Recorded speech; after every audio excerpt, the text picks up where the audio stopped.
Good morning, Patriots. Boy, ain't it great to be living here in the Valley of the Sun in the fall of the year? Got everything that you could possibly want outdoors at our disposal. We got hiking, kayaking, boating, motorcycling, rock climbing, parasailing, pickleball, softball, ATV, desert tours, cycling, golfing, fishing, water skiing, you name it. Everything I'm too old to do and could care less about doing, but we've got it all right here.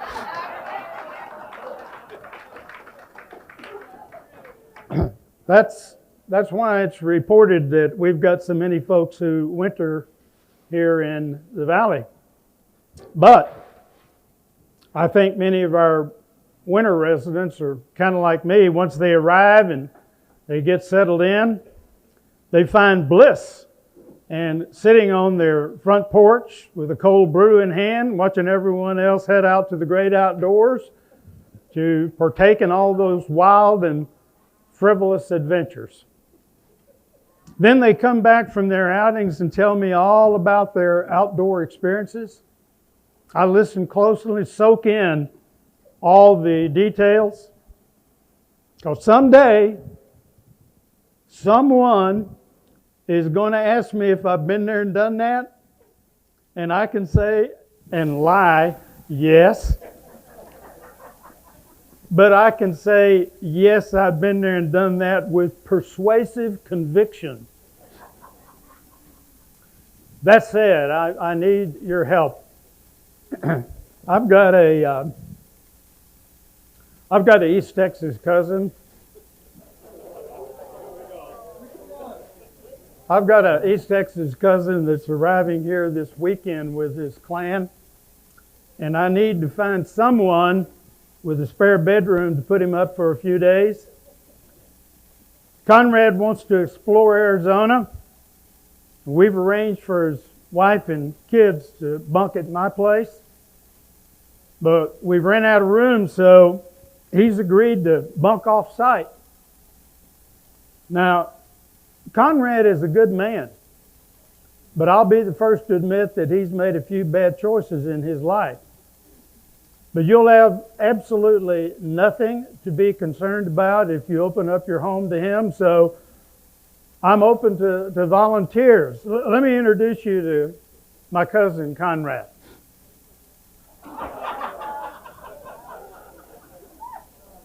Now, to this very day, Conrad has yet to understand why he was rejected for enlistment in all branches of the service. Hey, welcome to the 282nd consecutive Friday meeting of the East Valley Red Friday Patriots. I want to thank all of you who are present here this morning, and those of you who might be viewing our program on YouTube. Greatly appreciate your support for our deployed service members. And by the way, we have a head count of 76 in here this morning. And our winter visitors have really yet to arrive. So I think that we'll see some round tables back there starting to fill pretty soon. You know, speaking of those 228,000 uniformed service members that we honor today, let's take a glimpse into their world and their commitment to keeping us safe from harm's way.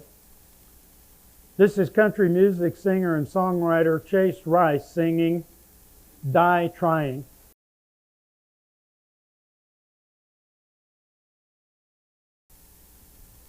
Join us for the pledge, please.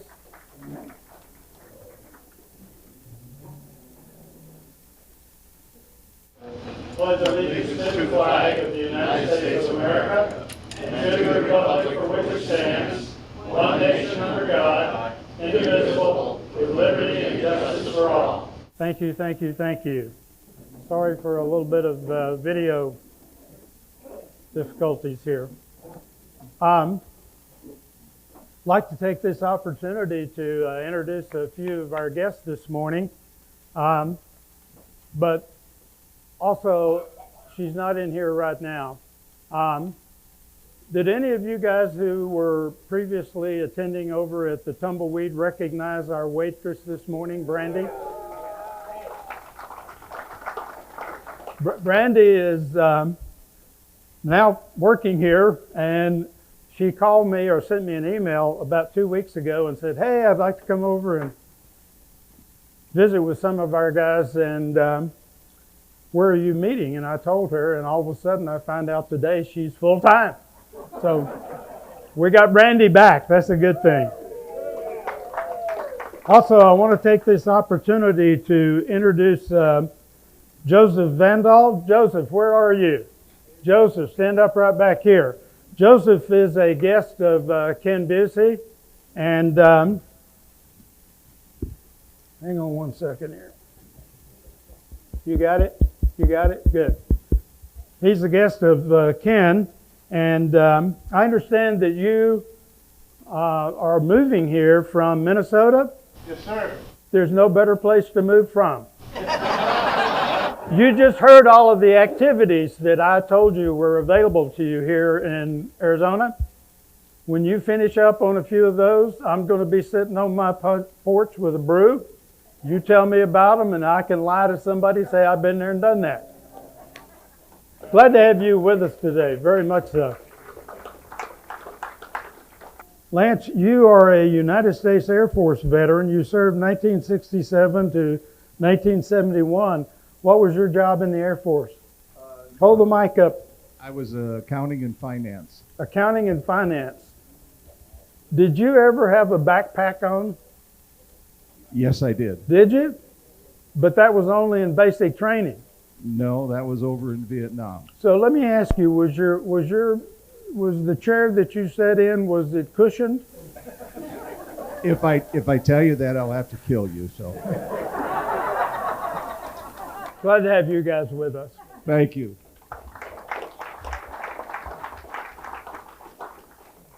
And also, Roger Schwab has been coming to our meetings for Coon's age. Roger, raise your hand back there. And I have yet to have Roger bring his wife, and I am encouraging this to transpire again and again and again. We have Bonnie Schwab with us today. Bonnie, I'm curious. You advised me early on this morning that you have a wedding anniversary. Is that today or this weekend? When? I forgot. No, it's today. It's today. Today. Yes. And you have how many years with this gentleman? 47. 47 years. Congratulations. You know, there are a lot of places that Roger could have taken you for your anniversary. But we're so glad that you're here. Thank you for joining us. And I hope you come back with us. I don't know how she made it this long with me. I don't either, Roger. So, do you folks have any recollection of your first year in elementary school? You know, it seems the older we get, the less we recollect our elementary school experiences. And in my case, I do have a few recollections of the first grade. In fact, my first grade teacher, Ms. Higginbotham, had taught both my older brother and my older sister when they entered first grade. And they were quite fond of Mrs. Higginbotham. But for whatever reason, Miss Higginbotham and Dick Nations didn't hit it off well from the get-go.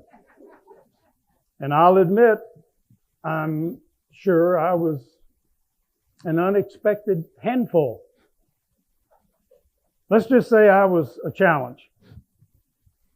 And first grade teachers don't like to be challenged. Now, that's Miss Higginbotham in the photograph, standing right next to me, all the way in the back of the classroom. Well, after only a few days into the school year, Ms. Higginbotham pulled me aside and asked me what my problem was. I told her, I said, "Ma'am, I'm too smart for the first grade. My sister is in third grade and I'm smarter than her too." I said, "I don't want to be in your class." Well, she grabbed me by my collar and escorted me to the school principal's office and explained the situation to him.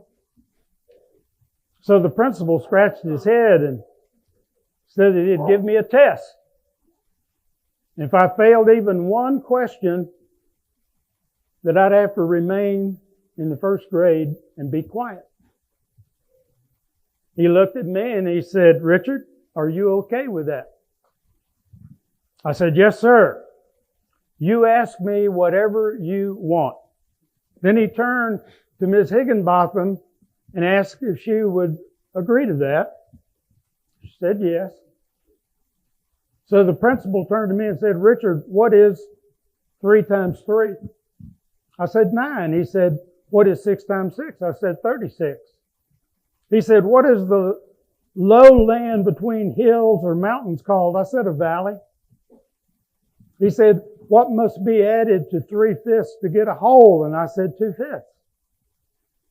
He said, "What is caused when the moon moves into the earth's shadow?" I said, "A lunar eclipse." So the principal went on like this and asked many questions. Asked questions that a third grader should actually know. Finally, after a 20-minute drill, the principal turned to Ms. Higginbotham, said he saw no reason that I couldn't move up to the third grade. He said, "Ms. Higginbotham, Richard answered all my questions correctly." Then Ms. Higginbotham turned to me and said, "Richard, may I ask you a few questions?" I said, "Yes, ma'am." Then she asked the principal, would it be okay for her to quiz me? He said, "Sure, go ahead, but let's keep it brief." Ms. Higginbotham said, "Richard, what does a cow have 4 of that I only have 2 of?" I said, "Legs." She said, "Richard, what do you have in your pants that I don't have?" Well, with that question, I noticed that the principal started to squirm a bit in his chair. And before he could stop me from answering the question, I said, "Pockets." Then Ms. Higginbotham asked me, said, "Richard, what starts with the letter S and ends with the letter W and means a lot of excitement?" And I said, "Scarecrow." Then I looked over at the principal, who looked rather relieved with my answers, and turned to Ms. Higginbotham and said, "Ms. Higginbotham, I'm instructing you to put Richard in the 5th grade. I got all 3 questions wrong myself."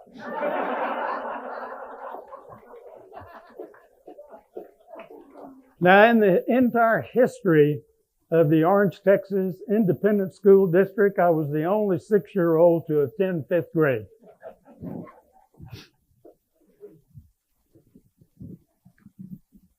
Do any of you happen to know the significance of the date October 26th? Anyone? Well, tomorrow, Saturday, October 26th, is National Day of the Deployed. First observed in 2006. Every year since 2011, a Senate resolution is passed anew each year to honor our deployed warriors. As mentioned, National Day of the Deployed dates back to 2006 when a lady by the name of Shelley Michaels Aberly happened to approach then North Dakota Governor John Hoeven, requesting that he support a proclamation for a day to honor those men and women actively serving in the military outside of the United States. Hoeven was the first governor in the United States to recognize deployed troops through a formal proclamation. And October 26th was chosen as the annual date of observance because it was the birthday of Aberle's cousin, U.S. Army Lieutenant Colonel David Hosna, who was actively serving in Iraq at the time. Now in 2011, Hovind, then a United States Senator, sponsored a resolution designating October 26 as National Day of the Deployed, which passed unanimously. Since then, all 50 states have officially observed the holiday. The annual observance is certainly a very special day for our Red Friday group, since it is the men and women of our armed forces that are currently deployed that we are here to honor each and every Friday. It's these brave men and women who go wherever they are called, and they serve our country extraordinarily well. The day also allows Americans the honor to recognize the sacrifices military families have made during their loved ones' deployment. Furthermore, the day is set aside to honor all military veterans who were deployed in the service of the United States or have sacrificed their lives to defend our country while deployed. I think it's hard for most civilians to imagine a more challenging military assignment than one taking our service members to countries all over the world, far, far away from home. And due to the disconnect that currently exists for most civilians, I think it's simply difficult to comprehend the sacrifices that our warriors make throughout deployment, unless a civilian happens to know someone currently serving outside the U.S.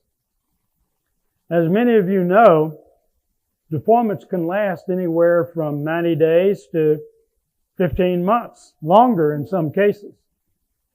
And having a loved one actively serving on deployment brings numerous challenges. Extended periods of time away from home, and often not knowing where your loved one may be located.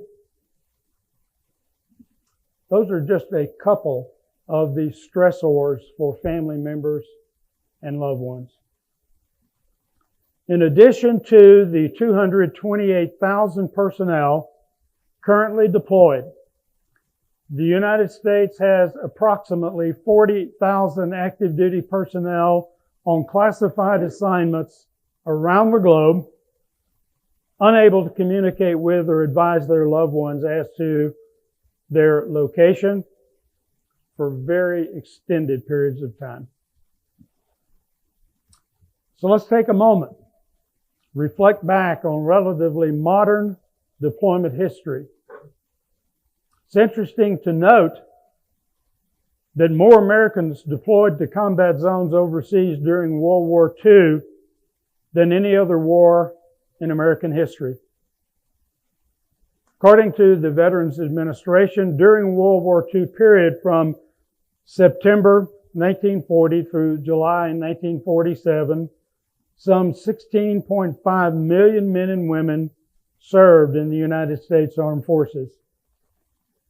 This equates to about 1/3 of the American male population 15 years and older at the time. Of those serving in uniform during World War II, approximately 73%, or more than 12 million Americans, served overseas. Then there was the Korean War that lasted 3 years. Began in June of 1950, ended July 1953. About 1.8 million U.S. military personnel served in the Korean War theater. But even after the Korean War ended in 1953, the Army maintained peacetime levels of strength that were unprecedented in the country's history. During the Vietnam War era, 1964 to 1973, 8.7 million military personnel served on active duty. 3.4 million personnel served in the Southeast Asian theater of Vietnam, Laos, and Cambodia, including flight crews based in Thailand and sailors in adjacent South China Sea waters. 2.6 million of those 3.4 million personnel served within the borders of South Vietnam. And the 2.6 million between 1 and 1.6 million, in other words, almost 60%, either fought in combat, provided close combat support, or were at least regularly exposed to enemy attack. Roughly 7,500 women served in Vietnam, of whom 6,300 or 83% were nurses. And since the beginning of the wars in Afghanistan and Iraq, up until our withdrawal in 2021, that 20-year-long war, over 1.9 million U.S. military personnel were deployed there as part of Operation Enduring Freedom or Operation Iraqi Freedom. So, if we examine highlights of United States deployments following World War II to present, on average, 23% of all United States service members have been stationed on foreign soil. 23%. However, in 2005, that number rose to 27%, which is roughly the average of the 1950s era. The low point in percentage terms was 13.7% in 1995 as the Bosnian War was coming to a close, while the high point was 31% both in 1951 during the Korean War and 1968 during the Vietnam War. Interesting statistics, to say the least. So, on the days surrounding Day of Deployment and Day of the Deployed, I believe the important thing for Americans to do is to honor our deployed troops and their families, and no matter what type of gesture we choose, all that matters is that our gestures are heartfelt. Large or small, every kindness makes a difference in the lives of these deployed troops and their families and demonstrates our support for them. May I have a resounding hoo-ah for America's deployed service members? Hoo-ah! Thank you. Ladies and gentlemen, I have the distinct pleasure of introducing our keynote speaker this morning, a gentleman who is well known both nationally and throughout the Grand Canyon State for his involvement and leadership in numerous programs that are extremely beneficial for our veteran community. He is truly a veteran whose focus is on helping America's veterans. Charles Chuck Byers is a United States Army Vietnam combat veteran who served our country during the 6-year period of 1966 through 1972.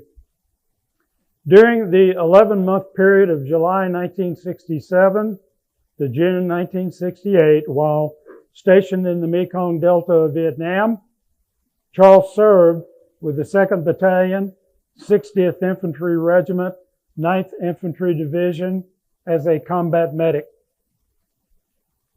Toward the latter part of his tour, Charles was wounded on 1 June 1968 and spent 6 months as a patient in Brooke Army Hospital in San Antonio, Texas.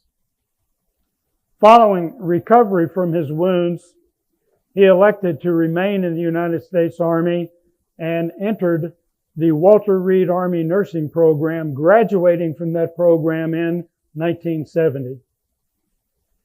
Charles worked in Walter Reed Army Hospital for 2 years, and he spent 6 months of that service in the presidential ward. Walter Reed Army Medical Center Ward 8 consisted of 6 patient rooms, one of which was the presidential suite. The suite was secured, and it treated high-ranking general officers, cabinet-level government officials, and foreign dignitaries. So, needless to say, one had to be quite sharp to be assigned to that ward. Charles was honorably discharged from the Armed Forces in 1972. Among his numerous decorations, awards, and citations, Charles is the recipient of the Silver Star Medal and the Purple Heart Medal. Charles leveraged his military medical training and was employed in the medical field, working for companies that manufacture endoscopic and arthroscopic equipment. His strong medical background has helped immeasurably in his advocacy for veterans. Throughout his life, Charles has been quite active with numerous veteran initiatives. Included are a charter member, Vietnam Veterans of America, Chapter 20 in Rochester, New York, past president, Vietnam Veterans Association in South Jersey. He served as the senior vice commander, State of New Jersey Military Order of the Purple Heart, and as county veteran service officer in New Jersey. Additionally, he served as a board member for the governor of New Jersey's Veterans Task Force, and as the second vice president, Chapter 1011 of the East Valley Vietnam Veterans Association. Charles served as a congressional liaison for Military and Veteran Affairs for Congresswoman Lesko in Arizona's 8th Congressional District. He is the past state commander of the Military Order of the Purple Heart, Department of Arizona. Currently, he is serving for a 6-year period as the Chief Veteran Service Officer for the state of Arizona and helped build a strong volunteer veteran service organization program for this state. Charles currently serves on the Veteran Benefit Committee for the National Vietnam Veterans Association, currently serves as chair for Veterans Healthcare, Vietnam Veterans of America. He also currently serves as the National Legislative Director, Military Order of the Purple Heart, USA. Charles received the distinct honor of induction to the Arizona Veterans Hall of Fame in 2018, an honor well deserved. 12 years ago, in August of 2012, Charles moved from New Jersey to Arizona. I can't imagine why anyone would move to Arizona in the dead of summer. But Charles, we're very glad you did, and we're grateful for the support you offer our veterans. As the chair for Veterans Healthcare, Vietnam Veterans of America, Chuck is here today to offer insight into a very, very hot topic within our veteran community, that being toxic exposure. Ladies and gentlemen, please welcome a man who is renowned for putting veterans first, Chuck Byers.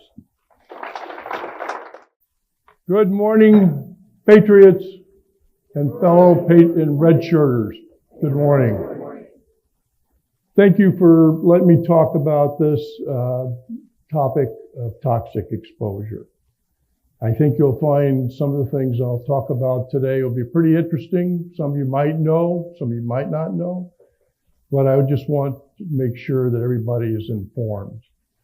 Toxic exposure for veterans has been around a long time. And, you know, we've gone through with World War I, World War II, Korea, Vietnam, and certainly the PACT Act, or what we have with the OIF and OEF vets. But let me tell you how it all started with Agent Orange. In 1951, Fort Leonard Wood, Missouri. Anybody been to Leonard Wood, Missouri?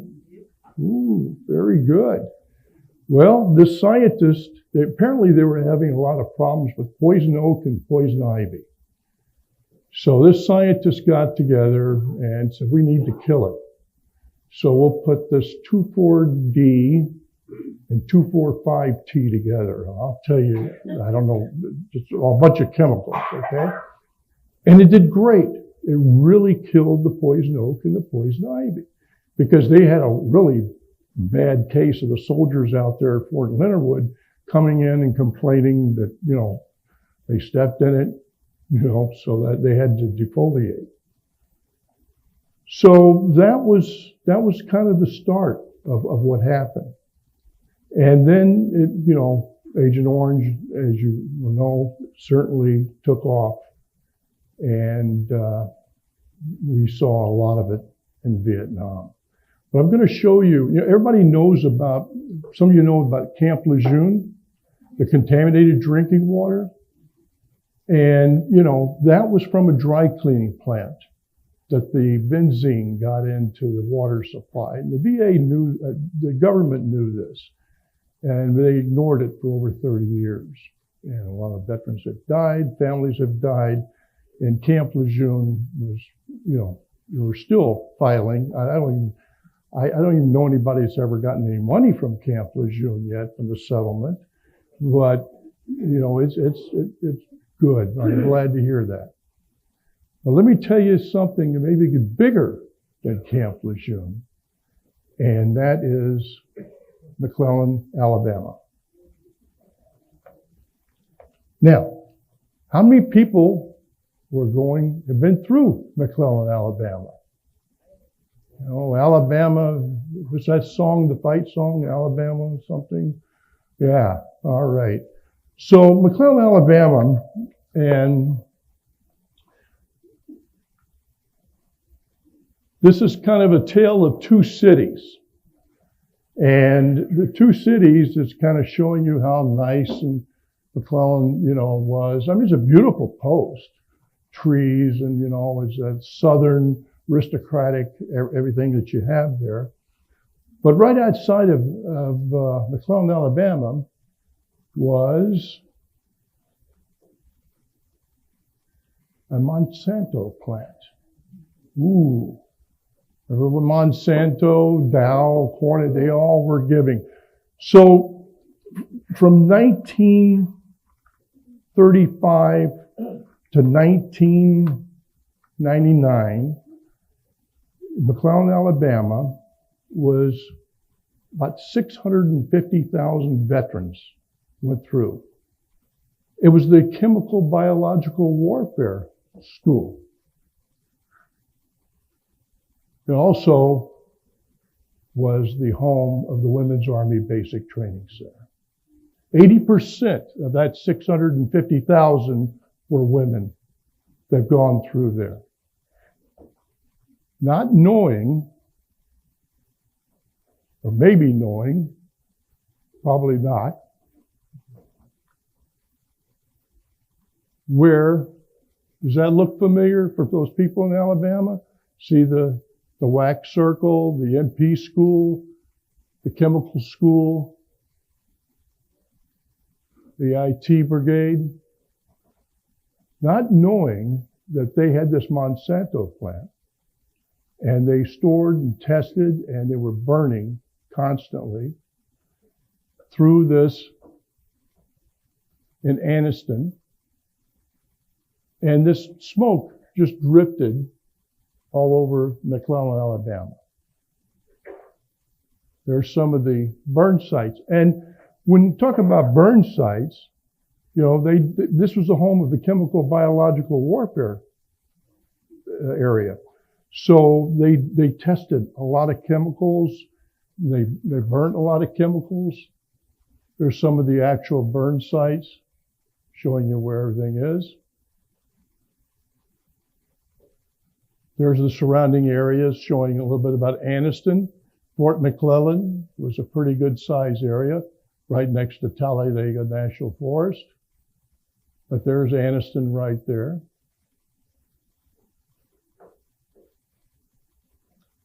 This is about smoke, about chemicals. You know, this is what they used. They used, you know, kerosene, gasoline to create smoke. This is all through that. Here is a picture of World War II. And they were actually generating smoke generators that they had with that. Typical burn pit, Pelham Range. This is where they burned a lot of the excess with the barrels and everything. So they burned it right on the base itself. They didn't have incinerators, so they got rid of a lot of their chemicals there in McClellan. These are the actual VA acknowledges the potential exposures of what happened. Radioactive compounds, chemical warfare agents, and, you know, the Monsanto Corporation airborne PVCs. The PVCs were the actual effect from the burning of that. And actually, it should be PCB, not PVCs. It's polychlorinated benefials. So that's what was actually being the byproduct from all that smoke there. These are certain diseases that with the burn pits and the toxins. And these are actually from the great source of dioxins and sterines. And you can see here pretty good litany of different types of diseases. But the one disease, and I've lost friends from McClellan, Alabama, is there are a lot of birth defects. There were a lot of, you know, female problems and just, you know, cancers and things that never explained. And that's what's happened. These are herbicides. This is their famous Agent Orange. These are the diseases from that. So when you file a claim, you don't file it for Agent Orange exposure, you file it for the diseases. And you have to have a current diagnosis. But these are the things that we are seeing. They just added monoclonal gammopathy and hypertension and bladder cancer should be on there. I don't see bladder cancer. Bladder cancer was one of the later ones that were done. It was interesting. Camp Lejeune had bladder cancer, but not prostate cancer. Vietnam had prostate cancer, but not bladder cancer. Didn't make any sense.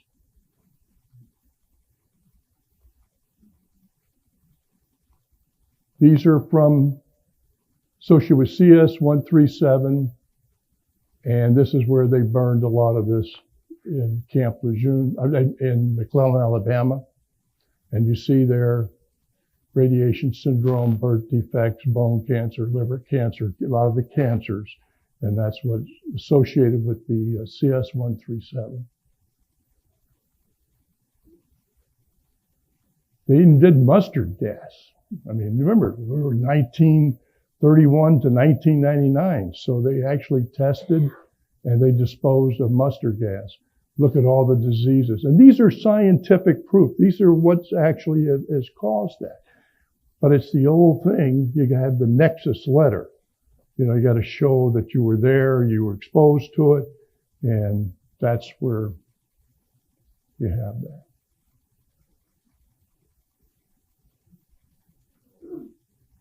Nerve agents. They did a lot of nerve agents there because it was the home of the chemical biological. Muscle weakness, pain, paralysis, pins and needles. I mean, all these things. We're experiencing that stuff now. Associated with the benephils. This is the PCBs that I was telling you about. Diabetes elevates, lipids, cardiovascular disease, hypertension, and preterm birth and birth weight problems, and cancers from different areas from these PCBs that were the byproduct of aniston from the Monsanto plant. Now, so they had this plant, and they actually had a lawsuit. And the people, they had a class action lawsuit. And the people of Aniston could participate, but they wouldn't let the people at McClellan, Alabama join into that class action lawsuit. So only 29,000 actually were in that initial lawsuit with Monsanto. There was about $300 million that was divided up with 29,000 people, and then there was a cleanup. So in 1999, the base closed. In 2006, they started the cleanup. It will not be ready until 2040. This is very important. 6 environmental health registries. And why registries? Because we need the data. We need the data so that we can show the VA that this is what's happening. And because of the PACT Act that was created, there is a epidemiology study that's going to be done for McClellan, Alabama. They're going to go back and do that, finally. But, I mean, after all these years, I mean, it's like a lot of us are gone, so they don't have to pay as much, right? But here I'm going to show the environmental agencies. So you can see here, the big one was Agent Orange. Well, we did ionizing radiation from the 40s and the 50s. But here, Agent Orange for the 60s and 70s.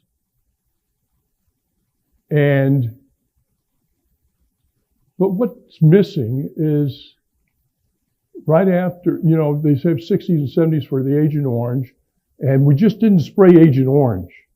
We sprayed Agent White, Agent Blue, Agent Green, and I have a list of everywhere in Vietnam how much is being sprayed. So we have that data. But what's missing coming out of here is airborne hazards and open burn pit. Now, Vietnam, that was the original burn pits, right? How many were involved in some of those open air burn pits? Like maybe human excrement burning, They call that the SHIT burning detail. Everybody got on the S? You did this, okay, all right. I got a quiz, real quick quiz. When you did the shit burning detail, SHIT detail, what did you use? What was the breakdown of that detail? Can anybody tell me? Yeah, some people use gasoline. What happened with the gasoline? Or they call MoGas or whatever. They end up burning down the latrine. That's what they did. Just hope that nobody was in there, right? So it was actually 3 parts. It was diesel, and that they had that. So that's one of the things. Okay, so who actually been on the detail? All right. I know you have. Sir, would you mind coming up here? There was something smelly about Ken. Well, would you mind coming up here for a second? I want to give you something.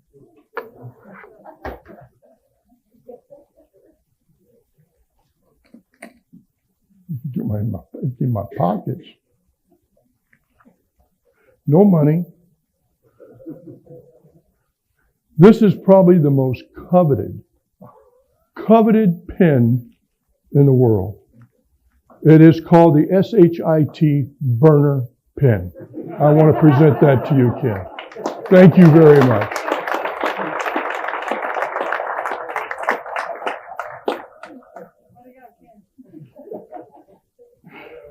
Yeah, wear that with pride. Let me get my I gotta get it. Get one. Yeah, got it. Okay. So, definitely open burn pits. And we have I came back from Washington last Friday, and, we tried to get the burn pits on the PACT Act. We passed the PACT Act. And it was very important that we got the PACT Act. We got the burn pits showing for OIF, OEF veterans, because of all the burn pits that they were involved in. But also we wanted the Vietnam because that's where we experienced a lot of respiratory conditions and things like that. So we are still legislating, trying to get that with that. As you can see, the burn pits are really big with OIF, OEF, because they burned everything, that they had. But we did too. If you were around a big base camp, you saw a lot of open air burning with that. So the next one is depleted uranium follow-up. Well, certainly what they used is they used leftover artillery. They had uranium attached to it, and so the radioactive and with the artillery and all this, they had been exposed to that as well, and to the present day. And then we see here, and all the toxic embeds. So these are health registries. Why is a registry is important? Because that's where we get the data. If we don't have the data, then it's hard for the VA to say, well, you were there, we did this, and, suck it up, buttercup, that type of thing. So that's why it's important to, if you have not, and you're Vietnam, please get into the registry and they do. They actually will give you a blood test. Actually, you can just ask your CBOC or whatever it is that you go to, and you might have to go downtown. I'm not sure where they're doing the Agent Orange registry. I don't think they're doing it at the CBOX. I think they might be doing it 32nd Clinic, but they're definitely doing it downtown at the Phoenix VA on that. So it's good to get into that registry. One of the things, Agent Orange is now skipping generations, and it's crossing over into our children's children if you've been exposed to Agent Orange. And you Navy guys, we fought for you, making sure that, because you just sucked that stuff up in the water. It was filtered. It wasn't, it was desalinized maybe, but you had to do that. But you bathed in it, you drank it, cooked in it, all that. So yes, that is very important. And we did really, that was one of the things in the PACT Act, is that we made sure that the Navy was included. Actually, in 1981, when we filed the lawsuit for Agent Orange, Navy was included. And they started looking at the numbers, 3,000 on this ship, 5,000 on this aircraft carrier, and just so on. And it scared the hell out of the government. It really did, because now they got to pay. So, but they waited, and so it's much easier now to file a claim with that, if you show that you're within that, because the Navy kept great records. And 12 miles out, Yankee Station, all those areas, that is where we heavily sprayed Da Nang Harbor. And we show the drip currents coming right out of Da Nang, going right out there, and you're sucking up all that stuff. Thailand. How many people were denied in Thailand when you had the revetment areas? You had planes that were spraying Agent Orange that were being, taken care of right there in Thailand. So that's another area. Air Force. Some of the planes that came back that sprayed Agent Orange, they went into the boneyard and they got destroyed because they showed that it was in the skin of the planes and that. So Agent Orange has not left us at all. Another thing is the Health Registry Act. This is a bill that was introduced April of 2021. We supported this. And that's why the PACT Act, and I believe it is in this section of, includes the Health Registry Act and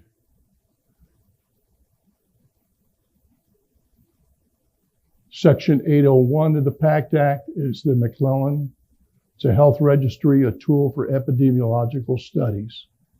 So they're starting to do these studies. They're starting to interview women that have served in McClellan, Alabama. So that's very important. This is call to action. Go to the nearest VA center and try to get into the registries. Now, in 1980, they started a program called the Ranch Hand Study. Anybody ever heard of the Ranch Hand Study? It was a very large study, about $300 million was put into this project. And they took, I forget how many specimens, and they took it from people that were exposed to Agent Orange. They have bone, tissue, all like that. And they had the data. Remember when we first did Agent Orange, or if you did, you filed a registry or at least entered into the Agent Orange newsletter and you got some stuff. But that data never went anywhere. So that data is still there, though. And then in 1999, the specimens were sent to Wright-Patterson Air Force Base in Ohio. And we have 80,000 viable specimens left over from the Ranch Hand Study that are still there. And up until 2 years ago, the Air Force has been monitoring and keeping it. Even the VA stopped paying for it. So the Air Force took it over. The commandant of the base started paying for all this, making sure these refrigerators were kept up to date because these have to be kept viable. This is bone, tissue, all kinds of blood, all kinds of specimens. That's our legacy from Vietnam. They were going to throw it out. And we said, no, you're not throwing that out. That's our legacy. So we are now moving those viable specimens to Los Angeles next year, and they're going to the VA research facility that they just built. And now, for the very first time, we're going to be doing generational studies showing about how we're passing on this Agent Orange, how we're passing on some of these things. And the people are excited. I've contacted Michael J. Fox Foundation, Parkinson's. Parkinson's is a terrible, terrible disease that a lot of it is derivative from Agent Orange exposure. Prostate cancer. Prostate cancer is like the number one thing, but they need to look at some of these studies. So for the very first time, we're going to be able to start looking at this again. It's been a long time. And we're going to take the data that we collected before and be able to use that. That's going to be our legacy and hopefully that we'll get it right. So that's why it's important to register if you can, at least if you've been told you've been exposed. And the thing about the PACT Act, that's the thing to get you in, that if you were in an area that you had exposure, that's why you file for the PACT Act. You know, at least get in there, you know, with that. The end. Is it the end? No, not the end. No, I mean, the end for me, but the thing is, PFAS. Does everybody know what PFAS is? PFAS is the chemical used to put out the fires on the airplanes. Over 1,000 bases have been contaminated with PFAS. PFAS has gotten into the water supply. Elgin Air Force Base down in Florida is like one of the most heavily, but there's 1,000 Superfund sites.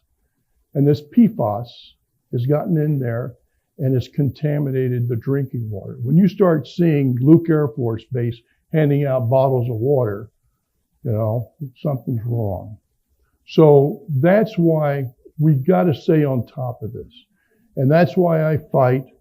That's why I advocate. And I'll continue to do this as long as I can. Thank you. Chuck, on behalf of our East Valley Red Friday Patriots Group, we want to present you with this certificate recognizing your dedicated support, not only for our group, but also for national veteran initiatives and U.S. deployed service members. Welcome to Order of the Red. Order of the Red. Thank you, sir. Thank you very much. Appreciate that. I am so glad to be part of this group, and you haven't seen the last of me because I got a lot to talk about. I also want to present you with this Red Friday lapel pin.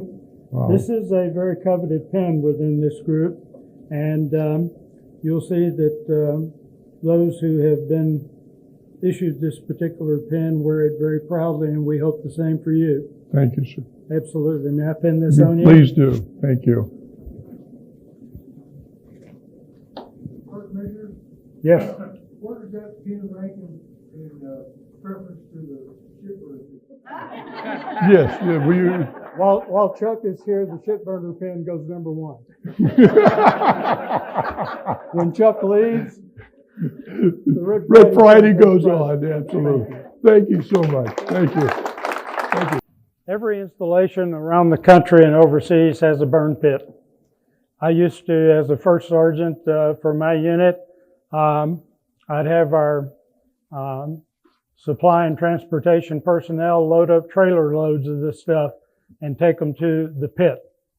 There's always one or more people at those pits that are supervising the offloading as well as the burning to make sure it does not get out of control.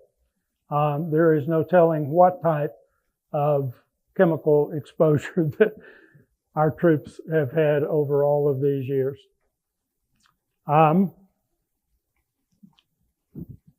Chuck, outstanding information that you've provided us. I hope some of these folks will follow up on it. Can I have a hoo-ah for this gentleman? Thank you, thank you. I have a couple of three announcements. We have several guest speakers that are committed for November and December, and I sincerely hope that you'll be out to support them with your presence. In fact, I encourage you to bring guests, and I'm confident that they will enjoy some of the upcoming keynote speakers. The dates are for guest speakers thus far: November 8, 15, 22, December 6th, and 20. One of those gentlemen who will be our keynote speaker is Tom Kirk, Colonel, United States Air Force, retired. Tom is the author of A Life Story, Hits, Misses, and Wins. I would encourage you to order this book on Amazon. The paperback version is $20, $19.99. have an opportunity to read it prior to Tom coming in to offer his presentation for us, I think you'll find his life story to be extraordinarily interesting. The man spent 5.5 years as a prisoner of war. So I'm sure that he has some very, very interesting stories to share with us. Also, if any of you are interested in joining us for the upcoming Monday, November 11, East Valley Veterans Day Parade, downtown Mesa, we're still open for volunteers. Thus far, we've got like 21 volunteers, and we could always use more. If you wish to join us, let me know. Additionally, for Larry and Sue Smith, they have a trivia game scheduled at Las Palmas Grand that's hosted by Larry and Sue on Tuesday, October 29, 6 to 8 p.m. Any of you live in or out of LPG, I think you'd find it very interesting. And many of these people, LPGers that are here, will probably be there. A couple of final things here. If any of you happen to know a U.S. Coast Guard female veteran,